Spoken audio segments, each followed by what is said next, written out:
Hi, I'm Sharon Burns, owner and operator at Arts Catering in the DC metro area. And we're here cooking with Sharon, the business chat. And you know what? Oh my God, I am so super uber excited because, I'm here with FAMULI.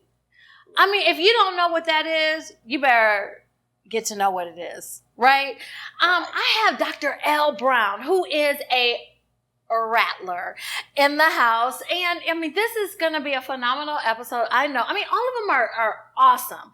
But we have the producer, a rattler. We have me, a rattler. And we have our guest as a rattler. So, it's a win-win-win situation here. So, Dr. L, can I call you Dr. L? You can call me L. Okay, I can call you L. Boom. Wait, okay, let's stop here. Can you please tell us, before we go into everything, what boom means? Oh, boom is an affirmation that I gave my son. So he's on the autism spectrum. He's now 15 years old. But when he was a younger guy and he was procuring new skills, I was like, boom, you did it. And I noticed that more so than any other incentive, he loved the boom. So boom became a part of my everyday vernacular. Okay. So when I'm teaching adult learners, I'm like, boom, and they love it. When I'm talking to friends, boom. Boom. So we're going to be booming all day. And it's so special and funny too, because when I was sending communications with L, the ending was boom. Nothing else but boom. And everybody understands. So now you too understand. So, Dr. L, I created this whole Cooking with Sharon, the business chat, because there was, a thing about food. People love to sit around the kitchen table, eat food, or go to a restaurant. Major decisions are made over food. Good, bad, indifferent. And so I figured, you know what? We as small business owners, entrepreneurs, need to have food in our life, and why not have a conversation while doing it? Look, two of my favorite things, talking and food. Oh, boom. Boom.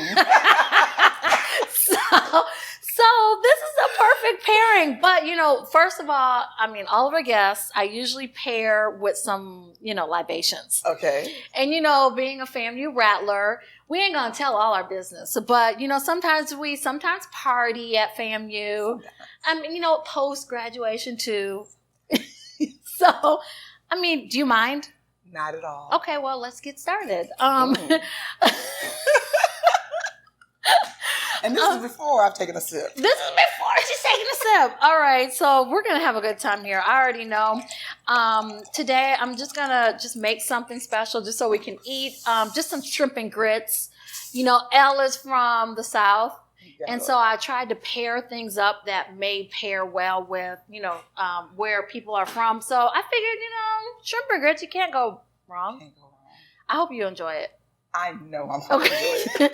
Okay, so let's get started. So I'm going to cook and you're going to chat. Well, we're going to chat. Okay. But let's get started. So can you just tell us a little bit about yourself, where you're from, and, how we got to where we are right now? Sure. Well, my name's L. Brown, and I'm originally from Ocala, Florida, and I've lived lots of places since then, and I landed in D.C., Fairfax, Virginia, about 10 years ago, and I had the great fortune of being able to expand my business here after a separation from my marriage, after 9 years of being out of the workforce. So, wait a minute, you were married and not working?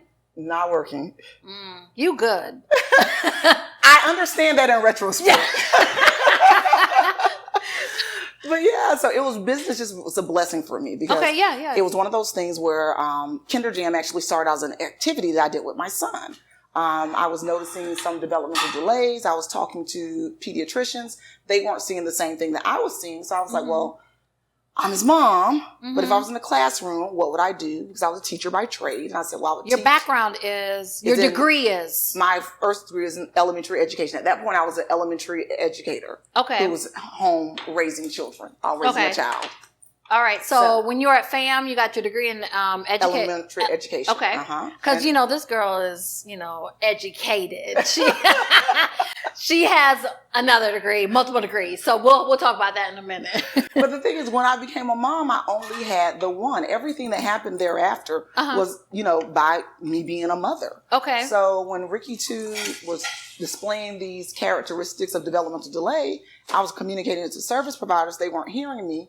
I decided I would teach, evaluate, assess, refer, what I would have done in the classroom. Okay. Didn't have the infrastructure. I created it.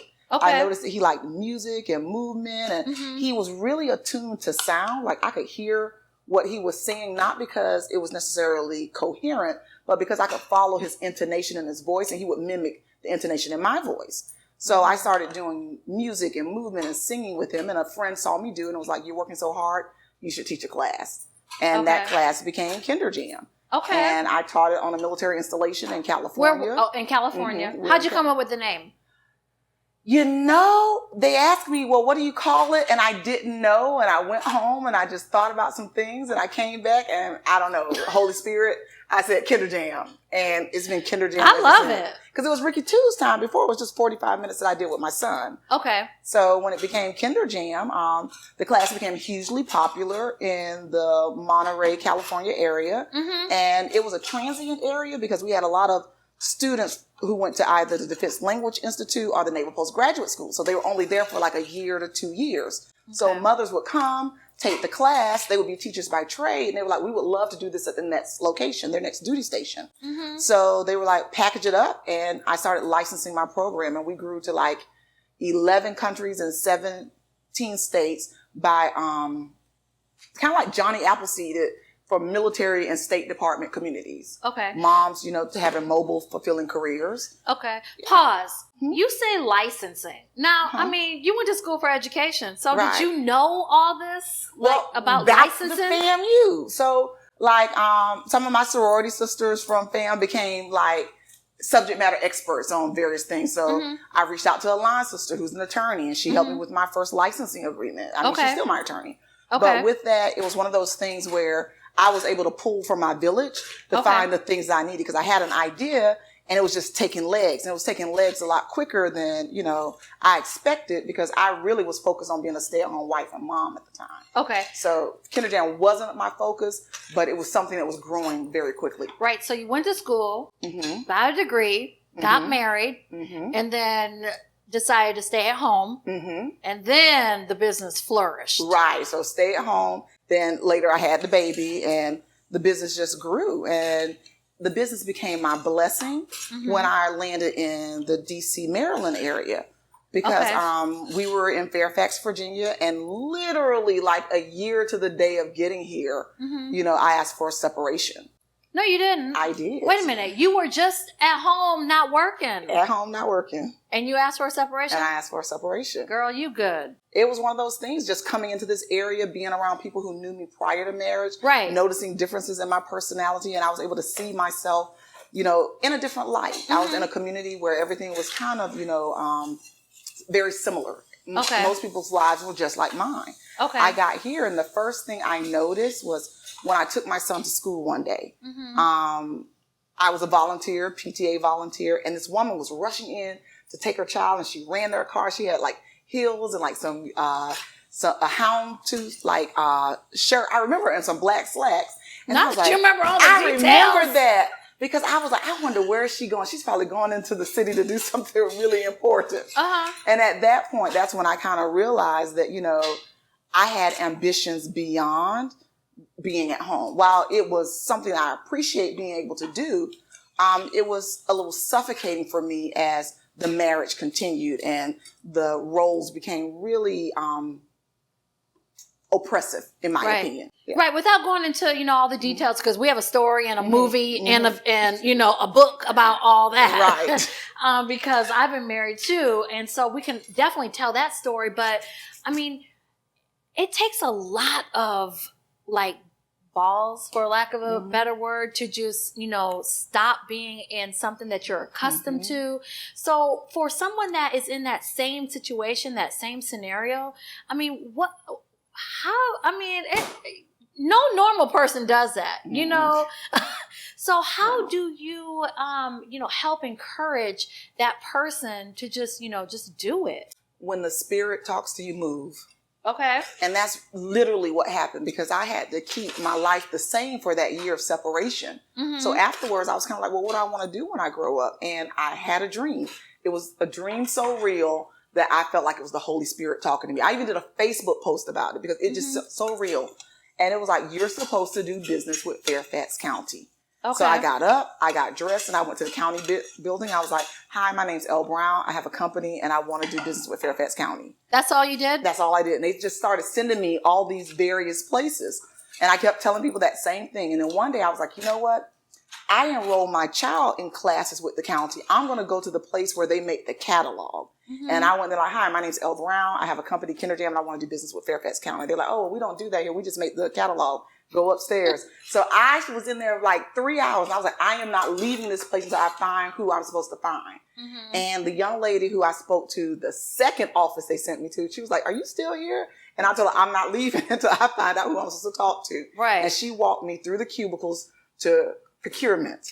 Okay. And I sat in front of the man who gave me the RFP that I then, filled out. And I became a contractor with Fairfax County. And that then allowed me to change my business model from licensing to employees. Okay. So now I had a contract to fulfill, so I would get employees and I would fulfill it through their 9 recreation centers. Okay. All right. So you just dumped a lot on me right now because the average person is not going to know to just, or have the wherewithal to just go up to Fairfax County, So, I mean, did you, is it just that, hey, I'm just going to roll up in here? You know what? I don't know if this is the thing I'm supposed to say, but it's the truth. Okay. It was my pursuit of Delta Sigma Theta at Florida A&M University that taught me how to stalk somebody. So I get what I wanted. So that's what I employed those skills. Okay. I was about to ask that. Like, okay, I really didn't know you at FAM. Right. I knew you, but I didn't know you. Right. So I just have to. Were you this same person back at FAM that you are today? I was not, no. Okay, because I mean, from what I vaguely recall, I don't really think that you were that person. No. Okay, so what happened? Well, at FAMU, while it was one of the best experiences of my life, and it's probably one of the most beneficial experiences I had, it was a means to an end at the time. Mm-hmm. I was from a place that wasn't very resource friendly, and I was looking for a better life. So when I came to FAMU, I moved there in a 1978 Ford Fairmont, and I closed in banana boxes. And I had one goal: don't be poor. Okay. So when I came to FAMU, everything I did was to get me to that point where I'm just not poor. So I was very laser focused. So I, like I just told you, I went to FAMU and didn't drink because I was just trying to be able to take care of myself. Mm-hmm. Yeah, and not be poor. And not be poor. Okay, well, I like that goal. Mission accomplished. Boom. Boom. Okay, all right. So, so now you are fully operating at Kinder Jam, and for those of you who don't know, DMV area is very expensive. Mm-hmm. So you're in Fairfax. I am. That's very expensive. Mm-hmm. So how did you go about finding your location? Because you didn't learn all this at FAM. Right. I mean, you went to school for education. Right. So help me understand, walk me through. Did you ask people? Did you what did you do? Again, I know I'm going to say God a lot because I'm with you. It's one of those things there's no other explanation. Mm-hmm. So the beauty of the services that I offer is I offer my services at the location of other agencies. So I go into your agency, and sometimes I'm what's called a white label, where it may appear to be organization's project, but it's actually Kinder Jam is running and staffing it for them. Okay. They had an underutilized building and they wanted a preschool program. So they came to me and they asked me, would I operate a preschool program? Okay. So we were in a consignment contract with that. Mm-hmm. Then for summer camps, the same thing, we're in summer camp season now. Okay. So summer camp is a need for the residents of Fairfax County. Mm-hmm. So I operate multiple summer camps per week for the 10-week summers at the various recreation centers throughout Fairfax County. Okay. And then for training, I go into their preschools and I go into other early childhood childhood agencies, and I offer my training on location. Okay. So that offset a lot of the costs because I offer a service. Right. So how did you find all these, are you cold calling? No, that was just it. Boom. I had just gotten the contract for Fairfax County. And so at that point, you're supposed to go and shop it, see, hey, would you like my services at your center? Yada, yada, yada. And I got a call from a young lady who has since retired. And she said, hey, I saw your offering in the database of the new offerings. Can you tell me more about this class? And the class was called Moving and Grooving Learning Fun. Okay. Never taught the class. But I told her, I said, well, I'm about to go to Africa. When I return, can we have a meeting? And so 2 weeks later, we met after my return. And she said, I've invited someone else to attend our meeting. They have a large campus in Springfield with a large early childhood education population. So I gave them my spiel about the new offering, and they accepted Kinder Jam. They wanted the Kinder Jam class. And then the other young lady was like, well, can you come and train my preschool teachers? I want them to hear what you're telling me. Okay. And that became my actual first job with the county, was going in and training preschool teachers. Okay. And then we started my classes that summer. So I guess this was 2016-ish or 2015. 2015. Okay. In 2015. And then from there, just word of mom and word of parent, it just grew. And so what would happen when somebody gave me an opportunity, I would just work harder than anybody else. Work hard, be easy to work with.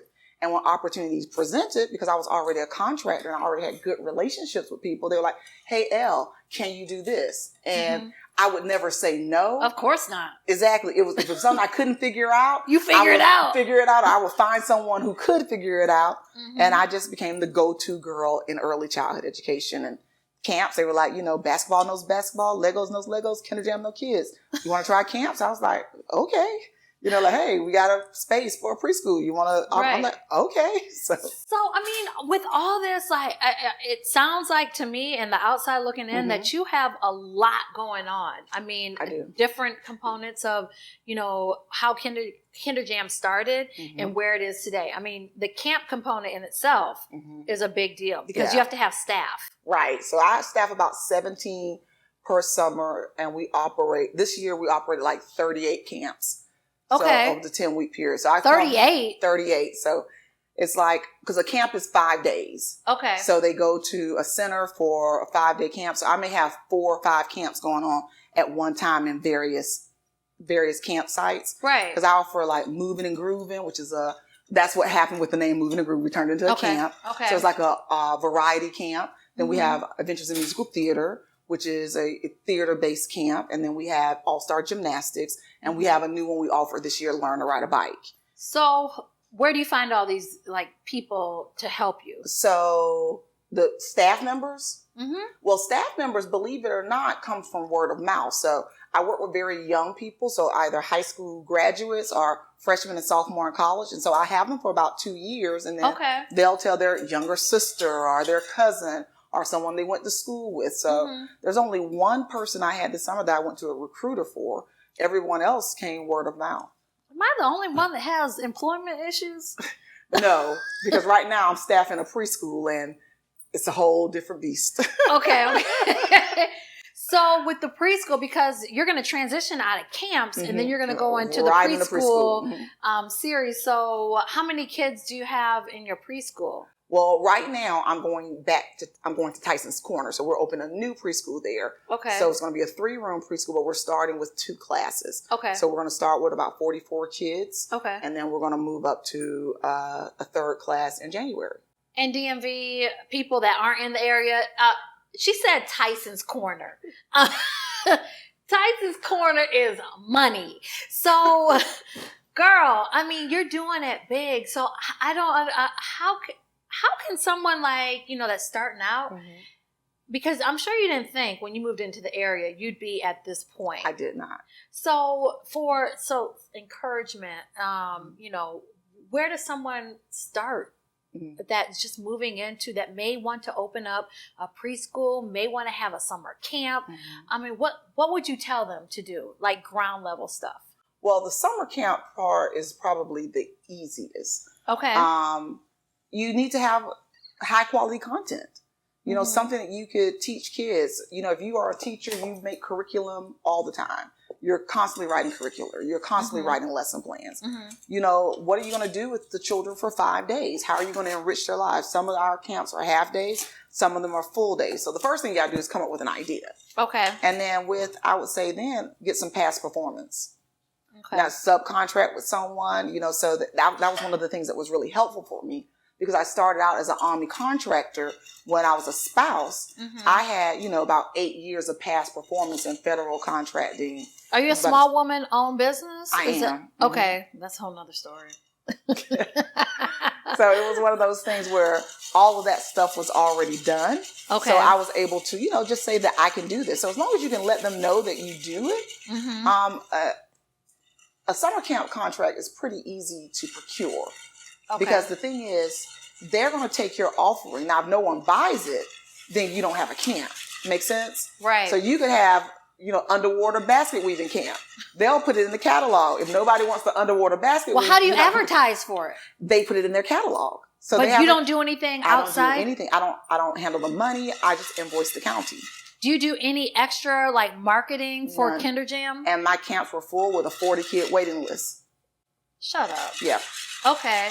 I mean, y'all, she's doing big things here. So I think that, she's an awesome example of, it's not as easy as what she's saying it is, because I know, like, day to day, let's talk about that because. Oh, now the stress level is through the roof. Yeah. Getting the contract is relatively simple. You know, if you can write well and you have the performance and you have high quality content, you know, someone's going to want to work with you. Okay. Now the stress comes in managing people. Oh, so, okay. Let's go there. Let's go there because you talked about earlier that you have a son. I do. And you said that he was on the spectrum. Okay, so I'm sure that can be a little challenging at times. And you didn't sign up for, you didn't know what you were signing up for. So how do you balance and manage? Because I see a lot of things that you post and he's amazing. He is amazing, and I think it's a test to you and what you put into everything. So how do you balance your time with Kinder Jam, with your son, and then your personal life? Because you said you were married. I know you're trying to be out on the scene now. Quietly. So you're trying to be out on the scene now. So how do you manage all of that? Because there are so many ignorant people to people that have special needs or autism or whatever the case may be. It doesn't even have to be on the spectrum or whatever. It just you're ignorant to things that people deal with on a day-to-day basis. And so how do you balance all of it? My answer will be my truth. For me, my son was the absolute most important thing in my life. His very existence is a covenant between me and God, because it was one of those things that, he's my miracle baby. He is my one live birth. Right. So everything I do to include Kinder Jam started and flows from Ricky too. Okay. Kinder Jam is something that I did with my baby on my living room floor. It grew into something else. The only reason why I chose to stay in the area is because the school system was phenomenal. The support I had in the school system was phenomenal. Okay. I researched other places that had the cost of living was a little lower. Right. And when I would talk to them on the phone, the way in which they expressed their engagement with individuals with autism made me feel as though that wouldn't be a good move for my son. So I had to figure out a way to stay in this area so that he could stay in these schools and be able to live on my own as a single woman. Right. So he's the reason that I'm here. Okay. And then even to get the master's degree, I went back for a master's degree because it was in early childhood education. And I realized that it was very different than elementary, and I wanted to be able to connect with my son. When I went back for the PhD, it was in early childhood special education because I wanted to be able to serve as an advocate for my son. So everything that I've done, all the blessings have come from him. So it really is something where I monetize motherhood. So I never walked away from being a mother. It was always the center, and all these other things were just arms of motherhood that I was now, selling as soft skills. Right. Okay. So you took something from just being a mother and making money. Pretty much. And that's what I do. I'm a mama bear to a lot of people's kids, and I'm a mama bear to a lot of, emerging teachers. And that's all I do. I'm a mama. I love it. Okay, so let me finish this up. I'm gonna plate you up. Ooh. Yeah, I'm gonna plate you up something, and then we will finish this conversation in a minute. Boom. Okay, we're back. I've plated up. We started to eat. How is it? Because I know I'm a little scared because you're from the South. Look, I am a grits snob, and these are so creamy, girl. Look, I'm trying not to eat on camera because you can.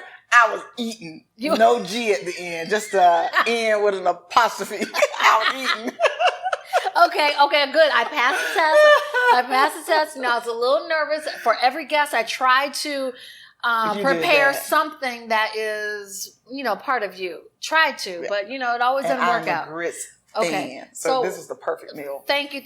So I'm gonna top off. It looks like you're okay, but I can always add some more.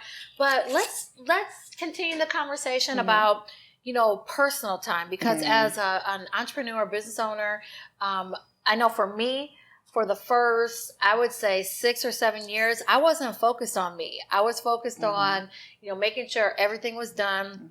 Because we're the CEO, we're the CFO, we're the janitor, we're the HR person, we're the marketing, we're the social media. Boom. Please understand. We're everything. Please understand. Okay, so the personal time, and one of my guests actually pointed it out to me. She was like, Sharon, you need to carve out time just for you. So I know you do a ton for Ricky too. So what do you do for Elle? What do you like to do? What are you gonna do? Well, like I said, everything revolves around Ricky too. Okay, but he's about to leave. But that's what I'm saying. He's about to go away to revolves college. Around Ricky too. Okay, and he woke up at 13 and was like, "Look, he's probably trying to find a girlfriend." That's his number one thing on his list. Like, he wants a girlfriend so bad. So this went from being my buddy that the world is our classroom. We would go places every weekend. We were on excursions. Till one day this joker woke up and was 13. He went in that room, turned on some YouTube, and I've only seen him defeat him since. And what you doing now? I had to find some business. Exactly. I'm still looking, but but I realized, I was like, wait a minute. He's 13 and he's already putting some distance between us. I was like, in 5 more years, he's going to be gone. So my mind had to start. I cried for the first 6 months because I felt like I lost my best friend. Then after that, I said, wait a minute. Okay, I could get used to this. And so now that he's in high school and he's extremely independent, as a near 16-year-old, I'm like, okay, yeah, I'm not trying to be the cat lady in 3-4 years. So let me dust it off and put it on out there. Please. We don't need to be in the cat lady. Yeah, I do not want to be the cat lady. So what you gonna do? What do you like to do? Do you like to travel? Well, I love to travel. And Ricky too and I have traveled together. Okay. In addition to that, really, I just really want to just do whatever it is that I want to do. Okay. I don't know exactly what that is yet. However, everything that I've done thus far has been around being a mom. And so a large part of my identity is about to change because I want to go from being an active parent to more of an advisory role. Right. And with that, there's going to free up a lot of time. To know me, I'm extremely introverted. So I could be on a hut on the moon and it'd be just fine. Okay. But I just really want the world to be my home. Okay. Prior to marriage, I was living overseas, working overseas.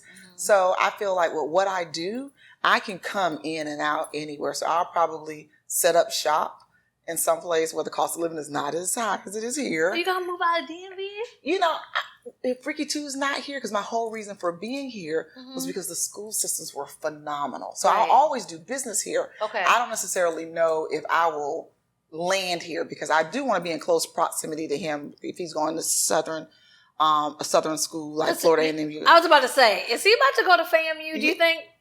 Look, from your lips to God's ears. So I'm playing it as if it already happened. So I'm like, well, I'm going to have to move to Atlanta or someplace where I'm far enough where he don't feel like his mama there, but I'm close enough that if the bat signal go up, I can be there with lay paws, mama bear paws. But no, in all honesty, I am looking forward to the opportunity to just have options. Okay. One of the things that I've done, my latest endeavor has been something that's been really purpose-driven. I feel quite comfortable with my motherhood journey and Ricky Two's progress and where he's going to land in the future. So I said, I did a very systematic approach to teaching and parenting him. So now I'm working with other mothers of children on the autism spectrum as we, help build parental self-efficacy, the belief that one can do, building a village of support. And I think that's going to be my life's work because in all, if you really want to frame what Kinder Jam is, Kinder Jam is something that grew from a solution that I created to engage with my son, who was later diagnosed with autism spectrum disorder.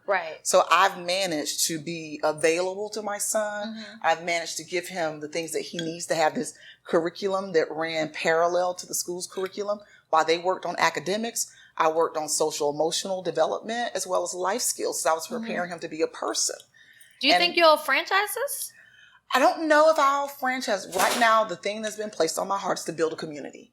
So we started last month where I just sent out, say, I'm looking for 100 moms that need a village. And within a few weeks, I had 100 moms. And so they started saying, can my friends come? So I just kept opening the doors. And we meet every Wednesday night for a live Mama Bear chat where we have question and answer. Because it was really going back to FAMU, another FAMU. I was talking to Dr. Haywood when I was in Tallahassee last year. And I was telling her about Kinder Jam. And she was like, it's not Kinder Jam that you should be promoting and selling. It's the why behind it. Because Kinder Jam is the product of your attempting to engage with your son and find out how he learns. It's like, teach moms that. And it just was in my brain. She planted a seed. And I was like, how do I teach moms to do that? Now, when we talk about this whole starting a business, imposter syndrome is real. No matter how much you amass, sometimes there's this voice inside you saying, like, is this all a fluke? Did I just get lucky? You you have the credentials, you have the experience, but there's still this doubt that kind of seeps in your brain. And I sat on this, I was like, who am I to help mothers mother? Thinking to myself, I made mistakes. I've done X, Y, and Z. And I was talking to a girlfriend. I reached out to her, and it's one of those bat signal friends. We talked together when I was in Korea, and we don't talk often. But whenever I reach out, I'm in need of her brand of encouragement. And she said to me, look, you've already built a following. You already have past performance. You already are who you say you are. She says, today, I want you to put a post. She says, because there are people who are following you. You just haven't told them where to go. And so I put a post. She said, write one of your regular posts. I wrote a post for Facebook, sent it to her. She put a call to action on it. I posted it, and Mama Bear Village was born. Wow. So that leads me to my question is, your circle of people that you have around you.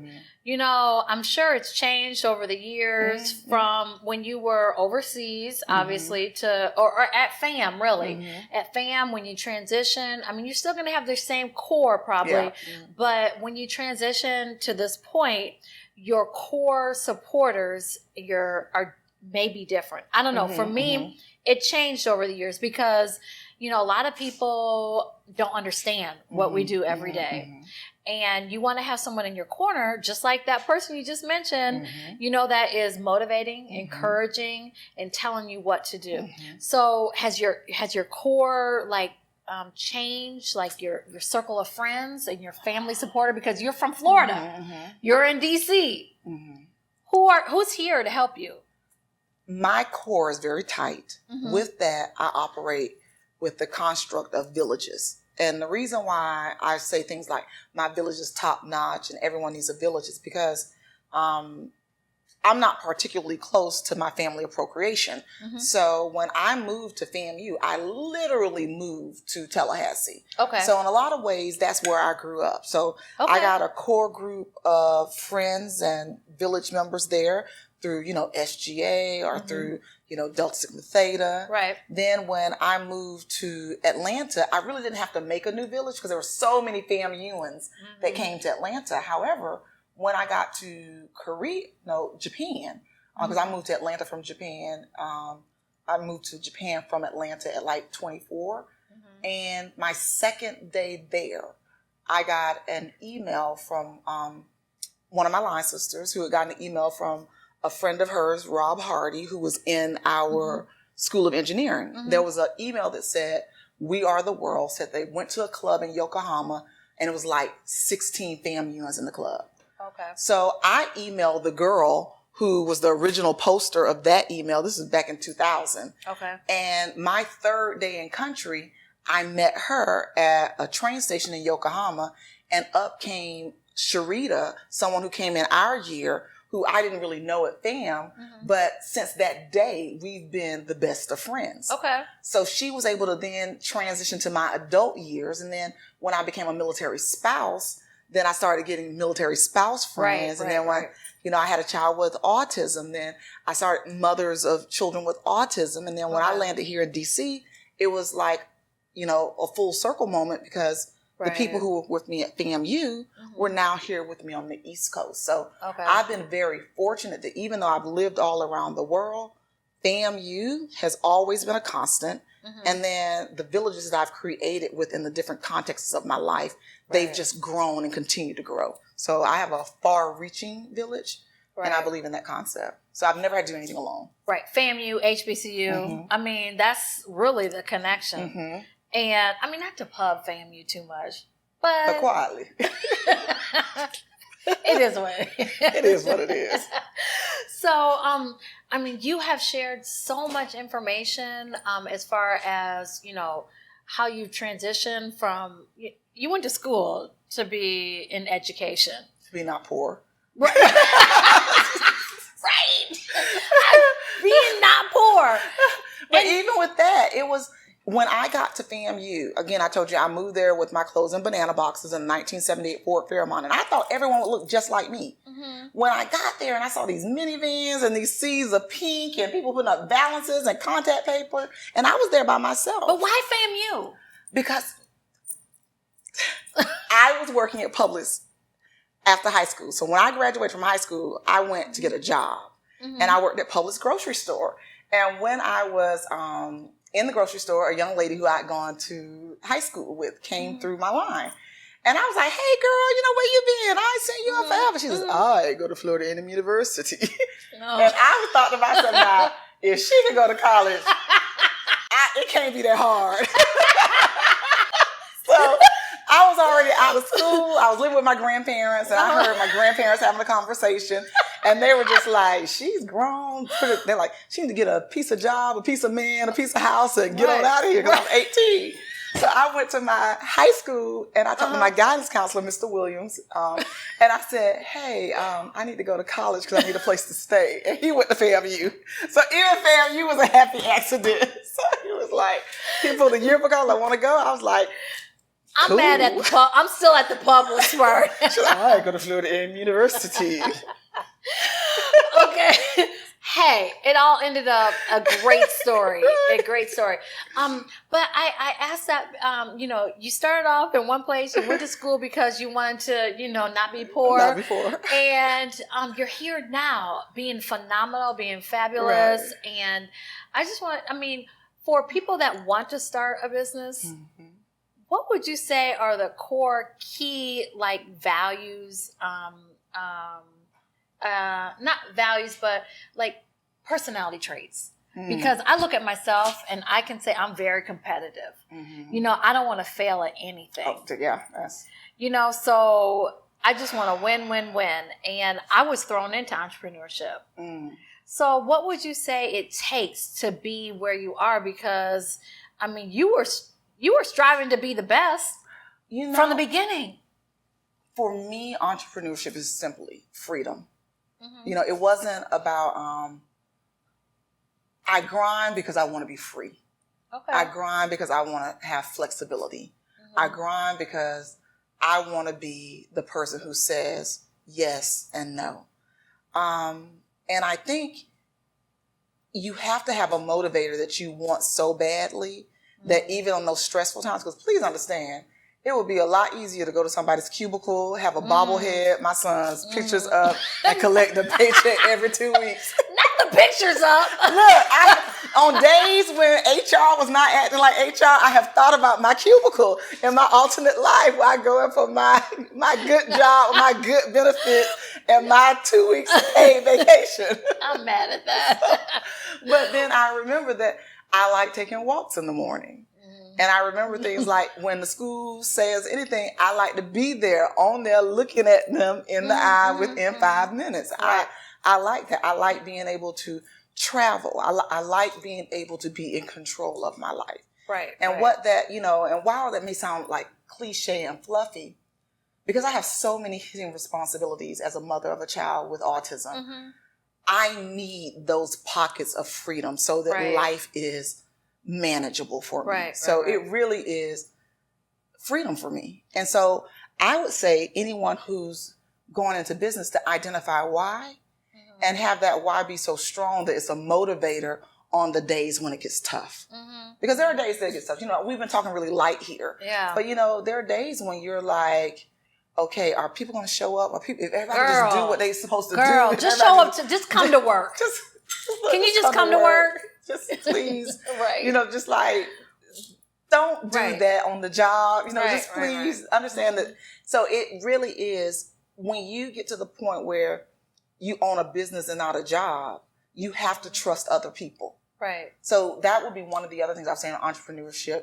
You have to, whether it's a learned behavior or an innate, you need to be able to work with various types of people. So even though you may be feeling something on the inside, you still have to be able to engage with them in a manner that makes them feel valuable, appreciated, and want to come back to work because you don't have a business without them. Right. So that, to me, I feel a strong motivator and some people skills because they gotta want to see you win. When people come in and work in your organization, they gotta want to see you win. They gotta want to see it win. So you got to create something that's bigger than yourself. So how do you motivate your people? I'm a mama. I've monetized mama. A lot of people have not had a cheerleader. I perfected cheering for someone. Okay. So I cheer for my people. I don't let a day go by without them knowing that I appreciate them. I'll send a good morning text to my whole team. It's one of those things that I stay as connected to them as possible with still maintaining the boundary of, the nature of the relationship of my team and myself as a team leader. Right. But it really is, entrepreneurship is the people business. My opportunities came because I worked well with people. My employees come because I treated people well and they recommended their friends to work with me. But just kindness. Would you do it all over again? I would. Okay. I would. I would. There are a couple of mistakes that I made along the way that I would do differently. And the biggest of that is there comes a time when you feel like you're supposed to grow, scale, this and the other. And there was a time when I felt that things like that were better accomplished or more easily accomplished if I went to people outside of myself.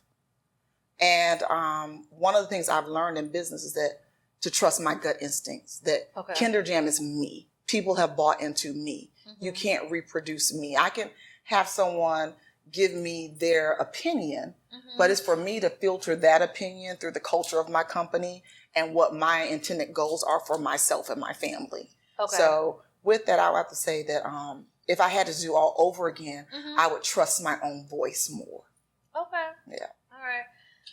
Elle, we have talked about a lot. So, so What is your exit strategy? I mean, you've been doing all this phenomenal work. Mm-hmm. I mean, what you have is because of your son. Mm-hmm. So are you gonna, I mean, he's gonna go away to college. Mm-hmm. What you gonna do after he's in college? Because he's gonna be focused on, trying to get that girlfriend. Look. And not even think about you. Look. He may send you a text. Look. Okay, so so what you gonna do? Do you want to, expand? Do you want to stop this? I mean, what's your exit strategy? That's a hard one. Because what I've built is something I feel like I can do forever. I also, because it's intellectual property, a lot of the stuff is just stuff that comes from my brain. And as long as my brain is working, I can do what it is that I do, because I'm not actually on the floor with the children. Right. I'm working with people who are. Right. Freedom, just happy. Mm-hmm. I know that it may not sound as concrete, but for the first time in my life, first time in my adult years, when my son goes off to college, I will be in a position where I can make a decision, not from lack, not from survival, not from obligation, not from responsibility, but just what do I want to do? So when he gets into college and I wake up that next day, if I haven't figured it out 6 months or a year before, I'll be able to figure it out from a place of like, you know what? What does Elle want to do? What does Eltania want to do? Right, Eltania. Because I put that down first, and I'm like, no, I it's like, because Elle Brown, she came, she's an evolution of all my experiences in my adult years. But like, what does Eltania P. Hadley wants to do? What is the girl who went to FAMU, who didn't want to be poor, who's no longer poor? Right. What does she want to do? Exactly. And I feel like whatever I do after this, I owe to that 18-year-old girl who worked in that grocery store who's like, college can't be that hard. So I'm going to set her out. That's my extra strategy. Okay. Every time I look at you, I'm going to think of Publix, the girl. I go to Florida A&M University. I was like, and she said that in her Ocala accent too. Oh my gosh. Okay.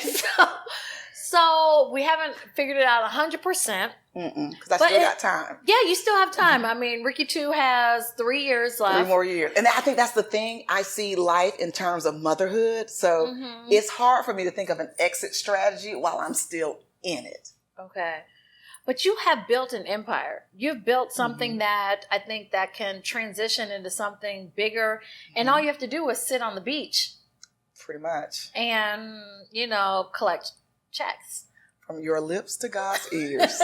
Boom, claiming it. So we got to make this a reality. So what can I do? What can the people that are watching, what can we do to help you get to that sitting on the beach collecting checks? That level of freedom, because it's not just about, cooking and chatting. It's about, getting women entrepreneurs to that next level, because when we go into business, it's not for us to grind and work for the rest of our lives. It's for us to transition to another level. So what can we do to help you? Well, if you're familiar with Maslow's hierarchy of needs, you have your physiological needs at the bottom, and then you have, food, clothes, shelter here at the base.